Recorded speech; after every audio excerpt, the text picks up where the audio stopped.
Kita ini kan tentu ingin dicintai oleh Allah. Kita ingin setiap amal perbuatan baik kita diterima oleh Allah, diganjar kebaikan oleh Allah. Kita tidak pernah ingin sedikit pun segala apa yang sudah kita lakukan selama ini ketika kita berada di alam dunia, dari semua perbuatan-perbuatan baik kita, amal-amal ibadah kita, tidak diterima oleh Allah. Salah satu penyebab amalan seseorang itu tidak diterima oleh Allah adalah riya. Saya yakin kata ini tidak asing lagi bagi Anda. Anda sudah sering mendengar kalimat ini. Bahkan kita sering mengulang-ulang kata ini, atau kita nisbatkan orang lain dengan kata ini. Lalu apa riya itu? Riya berasal dari kata bahasa Arab, secara harfiah bermakna melihat, yaitu ra'a.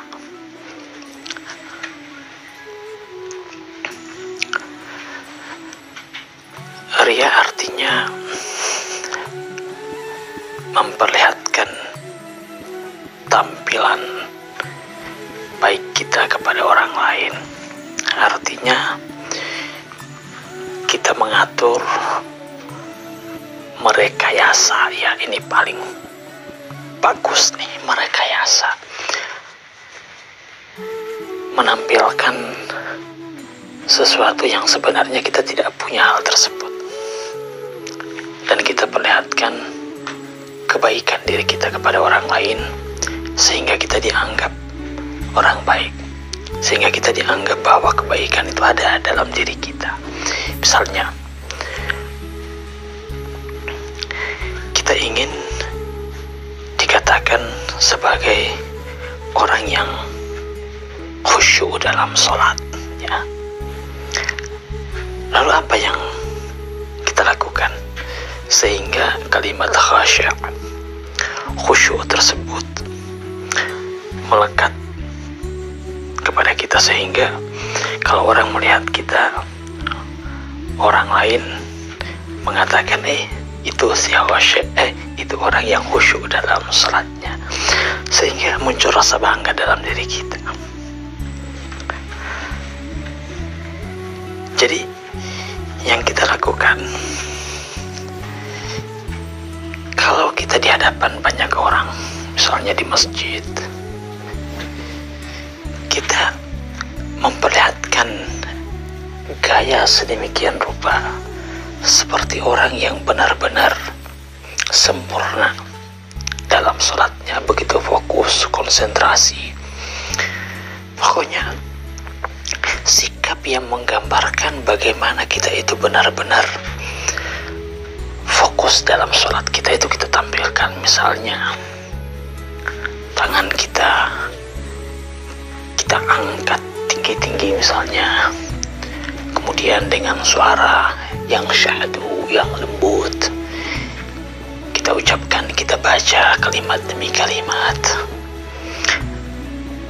Pokoknya kita bertingkah sedemikian rupa sehingga sholat yang kita lakukan itu membuat orang lain terpesona kepada kita. Tapi kenyataannya tidak seperti itu.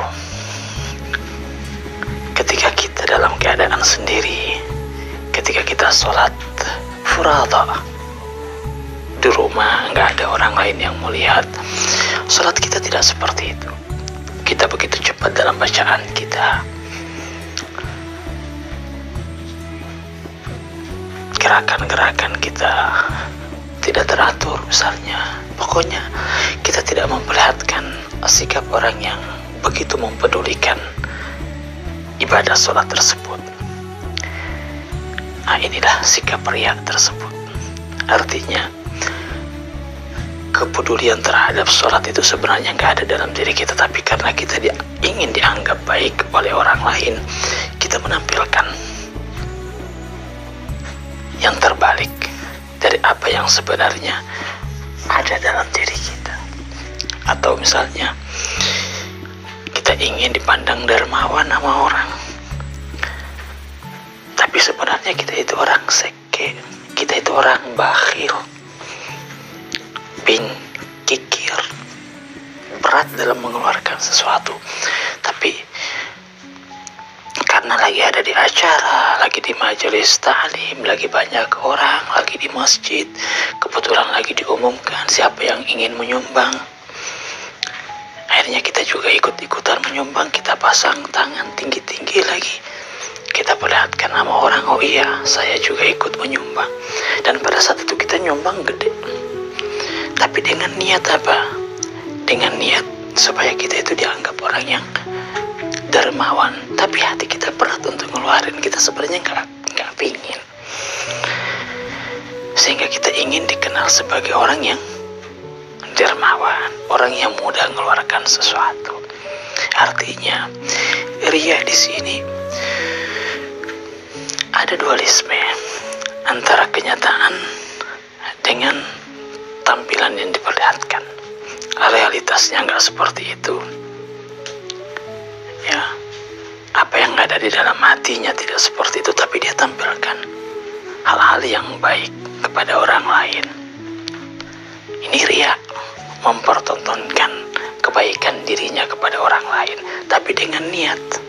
Jadi tidak semua kebaikan yang Anda perlihatkan kepada orang lain kemudian itu dikatakan riya.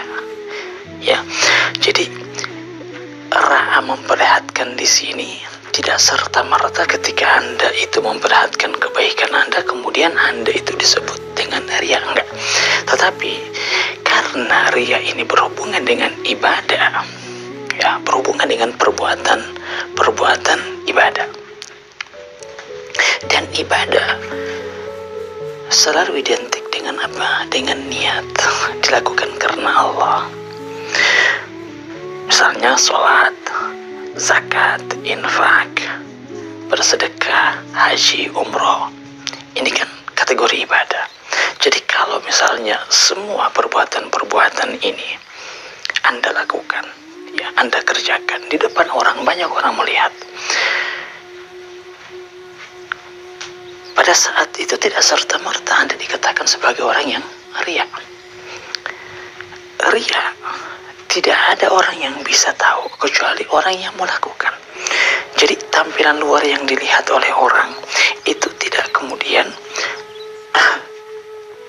membuat orang lain berhak untuk mengatakan orang tersebut sebagai orang riya. Tidak seperti itu. Tapi riya ini berhubungan dengan pribadi orang itu, dia yang tahu. Dan ibadah ini berhubungan dengan apa? Dengan niat. Atas dasar apa dia melakukan amal tersebut. Ini. Jadi patokan dari riya tidak hanya amal perbuatan, tidak lain adalah niat orang tersebut. Kenapa, atas dasar apa dia melakukan amal perbuatan tersebut? Karena ibadah ini yang bermakna penyembahan, yang bermakna ketundukan, dan itu hanya bisa dilakukan kepada siapa? Kepada Tuhan, kepada Allah. Sebab Allah lah yang menyuruh kita untuk melakukan amal perbuatan tersebut. Berarti setiap amal perbuatan,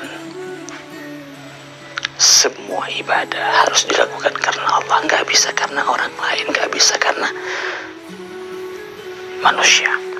Jadi kalau kita melakukan sebuah perbuatan baik, lalu kita niatkan itu agar kita disebut sebagai orang baik, ya, supaya kita dianggap orang baik dengan perbuatan ibadah tersebut, itu dibilang dengan riya.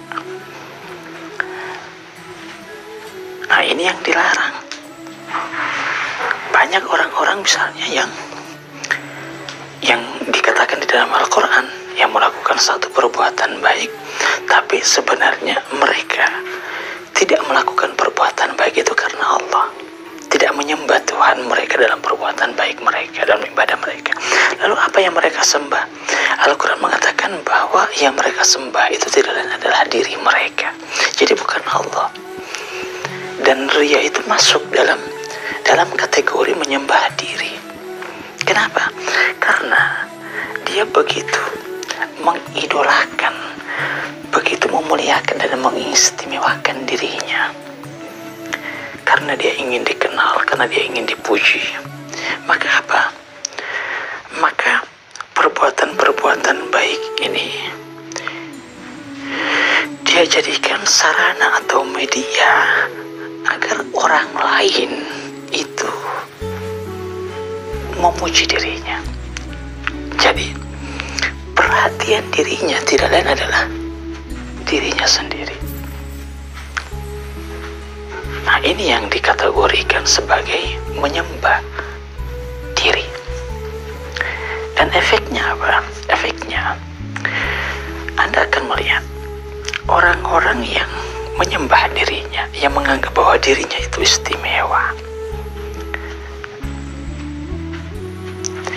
Yang akan terjadi kepada orang ini ketika perbuatan-perbuatan baik dia yang dia tampilkan kepada orang lain, sehingga orang lain itu menganggap bahwa dirinya itu baik, lalu orang itu tidak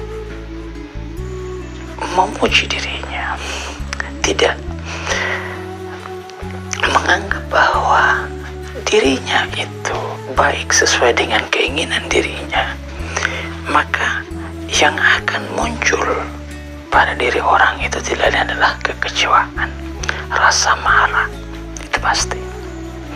Jadi salah satu untuk mengecek dan melihat apakah perbuatan kita itu benar-benar karena Allah, ya, ikhlas murni karena ingin meraih keridhaan Allah. Lihat bagaimana sikap kita ketika perbuatan baik yang kita kerjakan tersebut tidak membuat kita berubah. Kalau terjadi perubahan, nah ini menandakan bahwa ada masalah dalam jiwa kita, dalam perbuatan baik kita tersebut. Nah, makanya riya ini sangat bahaya, luar biasa bahayanya. Di dalam hadis dikategorikan bahwa riya itu termasuk syirik, tapi saghir, syirik yang kecil, tapi sangat berbahaya. Seakan-akan orang tersebut pada akhirnya pada akhirnya tidak menganggap bahwa Allah itu ada. Sebab dia melakukan perbuatan bukan untuk Allah, bukan ingin meraih keridhaan Allah, tapi ingin meraih keridhaan manusia. Manusia itulah lebih utama bagi dia. Nah, ini kan tanpa kita sadari kita mendahulukan orang lain, kita seakan-akan menganggap bahwa orang lain itu lebih utama daripada Allah. Ini kan bahaya benar, sampai dengan Anda melakukan kemusyrikan. Sikap ini yang harus kita jaga. Supaya supaya amal kita itu tidak sia-sia. Nanti di kemudian hari dalam hadis itu, ketika orang ini yang melakukan amal perbuatan hanya untuk menarik simpati orang lain, ketika dia datang di kemudian hari, di hari kiamat itu akan ada suara yang memanggil orang itu dengan panggilan, wahai orang yang merugi, wahai penipu, wahai pembohong, wahai orang munafik. Itu panggilan-panggilan kepada orang tersebut, karena memang jelas-jelas bahwa dia tanpa dia sadar menipu Tuhannya. Coba bayangkan, Allah tahu tentang dia, Allah melihat diri dia, tahu apa yang ada dalam hati orang itu, tapi masih berani. Seakan-akan tanpa dia sadari, dia sedang menipu Tuhannya, yang sebenarnya dia sedang menipu dirinya sendiri. Dia menganggap bahwa dia telah berbuat baik. Coba bayangkan, dia telah menganggap bahwa diri dia berbuat baik dan ingin diganjar dari perbuatan baik itu, ingin masuk surga dengan perbuatan baik tersebut. Tetapi tanpa dia sadari, ternyata perbuatan baik dia tidak diterima sama Allah. Dia kan menipu.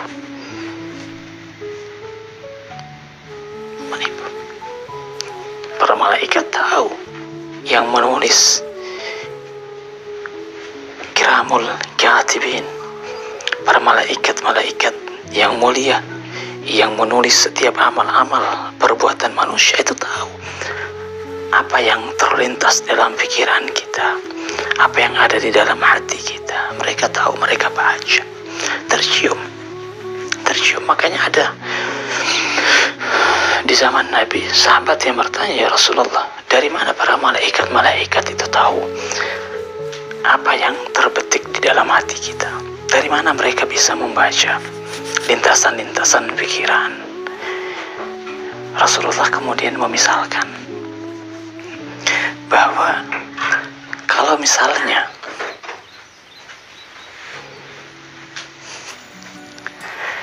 Anda itu memakai wangi-wangian, ya, kira-kira orang yang ada di dekat Anda bisa mencium tidak? Bisa mencium, ya Rasulullah. Dia tahu bahwa Anda itu pakai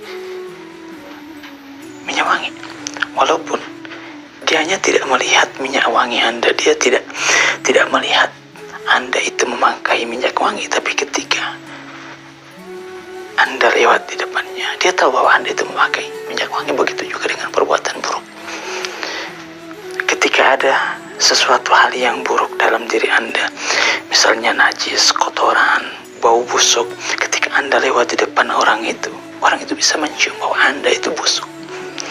Nah, para malaikat demikian juga, karena mereka berhubungan dengan alam batin manusia. Niat itu seperti itu. Niat baik itu akan berbau wangi. Niat buruk akan berbau busuk. Mereka tahu dengan niat-niat tersebut itu akan tercium bau wangi, bau busuk. Dari situlah kemudian mereka tahu, oh ini amal-amal baik, oh ini amal-amal buruk. Seperti itu. Dan kita sebenarnya orang-orang kalau sudah sampai pada level derajat spiritual tinggi, orang-orang yang dekat dengan Allah, para kekasih-kekasih Allah yang sudah sampai pada tingkat-tingkat mukasyafah, musyahadah, yang level spiritualnya mereka itu tinggi, mereka bisa tahu kondisi batin kita seperti apa. Terbaca, tertulis seperti apa batin kita. Energi-energi buruk, energi-energi baik itu betul-betul memantulkan hawa-hawa yang bisa dirasakan oleh orang-orang yang ada di sekitar kita. Hanya mungkin karena kita ini levelnya rendah, makanya kalau kita berkumpul dengan orang buruk kita tidak merasakan efek buruknya. Tapi sebenarnya luar biasa efeknya itu, sangat luar biasa. Makanya kenapa Rasulullah misalnya menyuruh kita untuk menjauhi tempat-tempat yang buruk, karena sangat mempengaruhi batin kita. Anda kalau berkumpul dengan orang-orang buruk, energi buruk, aura buruk orang tersebut sangat mempengaruhi sisi manawi kita, spiritualnya kita. Kita terbakar sebenarnya. Jadi sisi-sisi positif yang ada dalam diri kita itu apa? Itu bisa terganggu. Makanya coba lihat, terkadang semangat ibadah kita ketika kita berkumpul dengan orang-orang baik, orang-orang buruk, berada di majelis-majelis yang tidak baik, terganggu. Frekuensinya terganggu. Makanya kita disuruh untuk selalu berkumpul dengan orang-orang baik. Duduklah dengan orang-orang soleh, orang-orang yang berilmu. Tidak lain untuk itu. Walaupun kita tidak dapat manfaat, misalnya duduk dengan orang alim, kita tidak jadi pintar pada saat itu, tidak ada yang kita paham. Anda datang di majelis taklim, Anda dengar saja, Anda bingung apa yang dikatakan oleh ustadz, nggak ada masalah. Tapi apa yang akan terjadi? Anda jangan anggap bahwa itu tidak ada efek. Efeknya luar biasa. Pada apa? Pada batin Anda, sisi maknawi Anda. Luar biasa itu. Anda kan pada akhirnya apa? Akan terbawa arus dengan kondisi yang tercipta.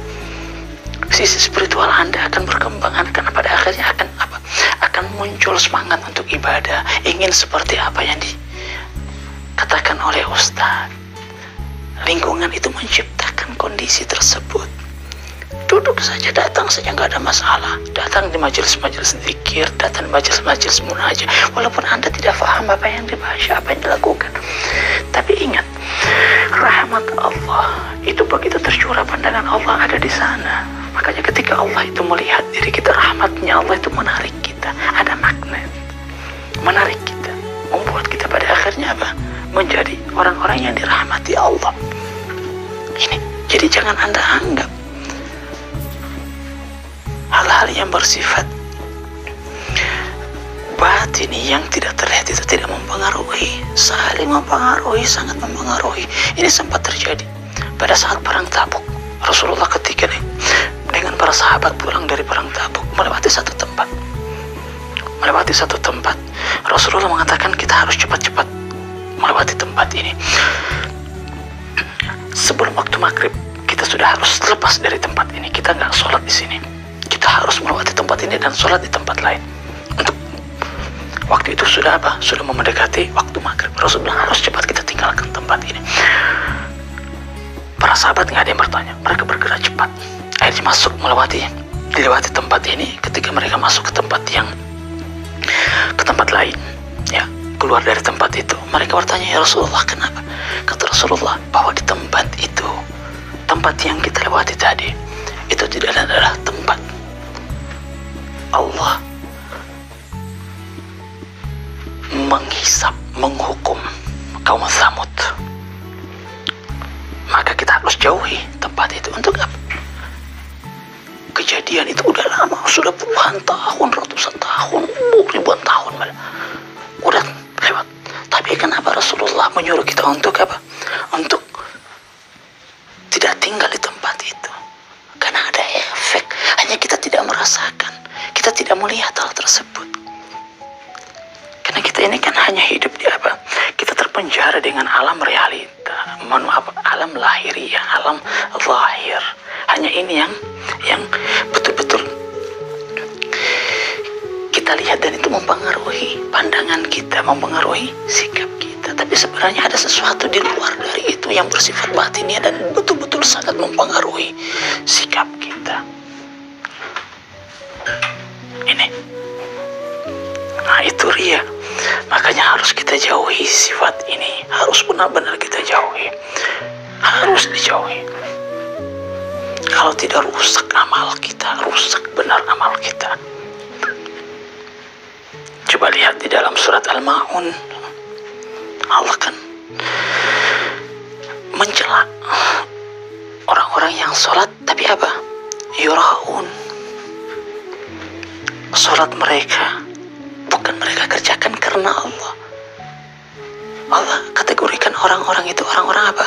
Orang-orang tercela, orang-orang merugi, orang-orang celaka. Karena amal mereka perlihatkan, mereka lakukan hanya untuk siapa? Hanya untuk manusia. Jangan sampai kita seperti itu. Oke, saya rasa demikian. Mudah-mudahan hal ini mampu menyadarkan kita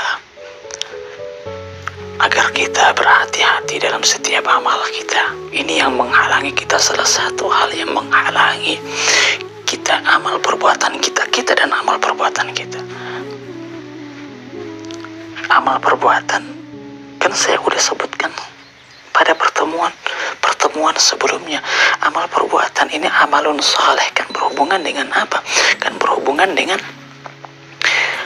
alam lahiriah, jasmani, dikerjakan oleh jasmani kita, dan jasmani ini kan gak naik ke atas. Kita ketika mau ketemu sama Allah, ya bukan alam ini, bukan badan kita, bukan jasmani kita, badan ini yang gak kesana. Lalu apa? Amal saleh yang kita kerjakan dengan tubuh kita ini tidak lain sebagai pendorong agar hakikat diri kita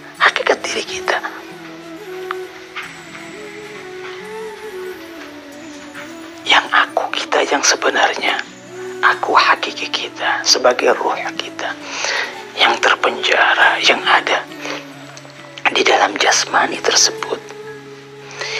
Ini Mi'raj, terbang menuju kepada Tuhannya, berjumpa dengan Tuhannya. Makanya kan dalam hadis-hadis dikategorikan, disampaikan oleh Allah, disampaikan oleh Rasulullah, bahwa ibadah itu Mi'raj, bukan hanya sholat. Semua ibadah Mi'raj, sarana kita untuk ketemu dengan Allah. Tapi kalau kemudian kita tidak kerjakan ini karena Allah, ya dia tidak akan membawa kita naik ke atas, tidak akan membuat kita ketemu dengan Allah. Dan itu akan terlihat, melihat apakah amal perbuatan kita itu membuat kita sampai kepada Allah, diterima oleh Allah atau tidak. Lihat saja efek dampak dari amal perbuatan itu ke dalam jiwa kita seperti apa. Itu saja ukurannya. Jadi nggak usah jauh-jauh Anda nanya sama orang lain, apakah istighfar Anda diterima sama Allah atau tidak, taubat Anda diterima oleh Allah atau tidak, apakah sholat Anda, umroh Anda, haji Anda. Di sini pada saat ini Anda bisa apa? Anda bisa mengoreksi itu, bisa memahami, oh iya, amal perbuatan saya ini seperti apa ya Allah. Makanya kan kenapa kita disuruh untuk muhasabah diri setiap saat. Dan anjuran itu begitu apa? Begitu tegas. Ketika kita mau tidur, pada saat kita mau tidur, sholat malam, kita itu disuruh untuk merenung, disuruh untuk muhasabah diri. Oh iya, lihat amal perbuatanmu yang hari ini seperti apa. Tadi ini saya melakukan perbuatan apa. Oh, saya bersedekah, lihat sedekah kamu itu seperti apa, udah diterima sama Allah atau tidak. Oh, tadi sholat saya ini seperti apa, sunnah saya seperti apa, puasa saya seperti apa. Coba, bukan hanya sekedar memperbanyak perbuatan baik, tapi kemudian apa kita tidak tahu dari sisi kualitasnya seperti apa, diterima Allah atau tidak. Dan dibilang bahwa muhasabah diri itu lebih baik daripada apa? Amalan itu sendiri. Sangat baik, lebih baik. Makanya kan dalam hadis dikatakan bahwa orang ibadah dibarengi dengan tafakur itu lebih baik daripada Anda ibadah apa? Ribuan salat sunnah. Dan dalam salah satu hadis dikatakan bahwa tafakur bis-sa'ah, Anda berpikir, Anda merenung, Anda bermuhasabah diri. Muhasabah diri artinya kan Anda bertafakur, Anda merenung pada saat itu, melihat diri Anda, melihat amalan-amalan perbuatan Anda sudah seperti apa, diri saya, karakter saya, watak saya. Ini kan akhirnya memunculkan kesadaran dalam diri saya, menambah, mencambuk diri kita untuk lebih baik. Nah, ini dibilang bahwa itu lebih baik daripada apa? Daripada amal-amal perbuatan itu sendiri. Satu rakaat Anda lakukan, tapi Anda lakukan dengan tafakur, dengan takut sama Allah, dengan penuh pertimbangan yang luar biasa. Nah, ini lebih baik daripada Anda sholat ribuan rakaat tetapi kosong dari tafakur, kosong dari kesadaran diri.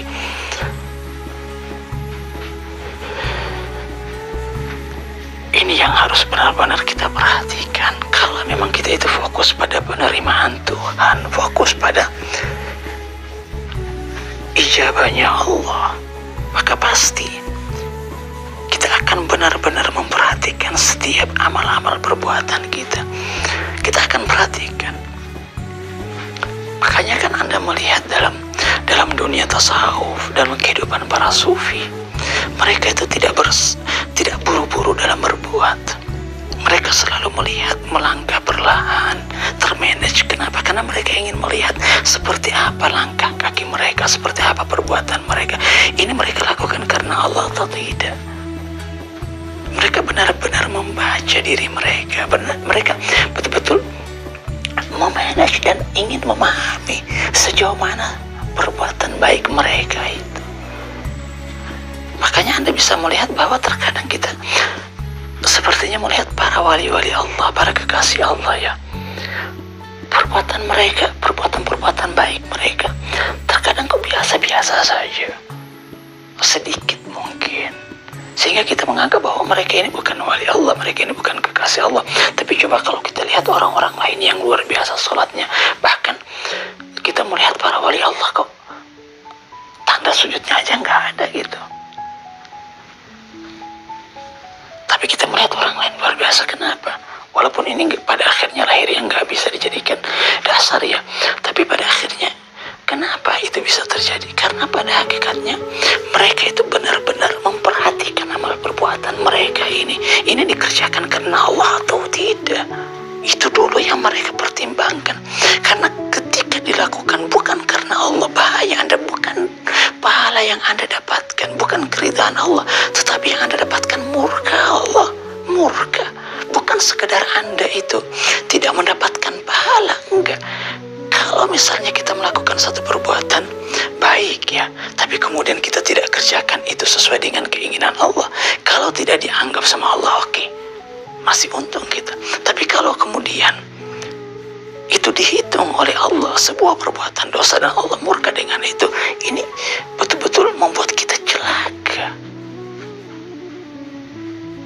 Kan ada dalam riwayat Rasulullah betapa banyak orang-orang yang beribadah tapi kemudian Allah murka kepada mereka. Bukannya mereka dapat pahala, tapi kemudian kemurkaan Allah. Kenapa? Karena itu tadi riya mereka. Kan Allah marah benar itu, Allahu Akbar. Coba saya andaikan saja ya, saya andaikan Anda, gimana perasaan Anda ketika ada orang di hadapan Anda berbuat sesuatu ya, berbuat kebaikan di hadapan Anda, dia layani Anda, tapi kemudian itu dia lakukan bukan karena Anda, tapi karena orang lain. Dia hanya ingin mempertontonkan kepada Anda bahwa apa? Dia itu baik. Anda hanya dijadikan media bagi dia, objek bagi dia untuk apa? Mendapatkan sesuatu. Anda kan pasti murka. Apa orang ini? Jadi saya ini dianggap apa? Kan marah Anda, benar-benar murka Anda. Begitu juga dengan Allah. Coba kiaskan, ukur itu. Kalau Anda saja marah, Allahu Akbar, Allah yang maha segala-galanya pasti murka, yang sudah menciptakan Anda, yang memberikan kenikmatan kepada Anda, yang memberikan segala-galanya kepada Anda, keberadaan Anda. Tapi kemudian Anda lakukan sebuah ibadah yang harusnya untuk Allah, memperlihatkan rasa syukur Anda, memperlihatkan rasa ketundukan Anda, penyembahan Anda, tapi ternyata Anda berkata lain. Makanya kan Anda bisa melihat ini kan kategori orang munafik. Dan Allah, Anda tahu nggak ganjaran orang munafik itu apa? Waduh, ganjaran orang munafik, orang yang menampilkan sesuatu berbeda dengan apa yang ada dalam jiwanya, yang ada dalam hatinya, itu apa? Dikeraknya api neraka paling bawah. Jadi kalau ada tingkatan tuh neraka, orang munafik itu sudah paling di bawah, nggak ada lagi sesuatu di bawah dari itu. Sudah paling panasnya api neraka. Allahu Akbar. Coba, makanya ini yang perlu kita pikirkan. Harusnya kita takut loh. Fi darikil asfal. Allahu Akbar. Sudah paling bawah, darkal lagi. Paling hitamnya, paling bawahnya, paling keraknya. Kalau orang kafir, oke. Orang kafir ya iya. Memang dia tidak menyembah Allah. Makanya musyrik sama kafir, musyrik ini lebih bahaya daripada kafir. Kafir bisa saja dia kafir mungkin karena dia memang tidak tahu apa-apa. Memang dari awal misalnya dia terlahir dari apa? Dari agama yang berbeda, dia nggak tahu. Masih lebih baik. Tapi kalau musyrik dia tahu, oh ya ini salah. Munafik dia tahu, oh ya ini salah, tapi masih tetap dia lakukan. Dia mengkhianati. Ini bahaya. Makanya dibilang paling berada di dalam kerak api neraka. Oke, saya rasa demikian. Wassalamualaikum warahmatullahi wabarakatuh.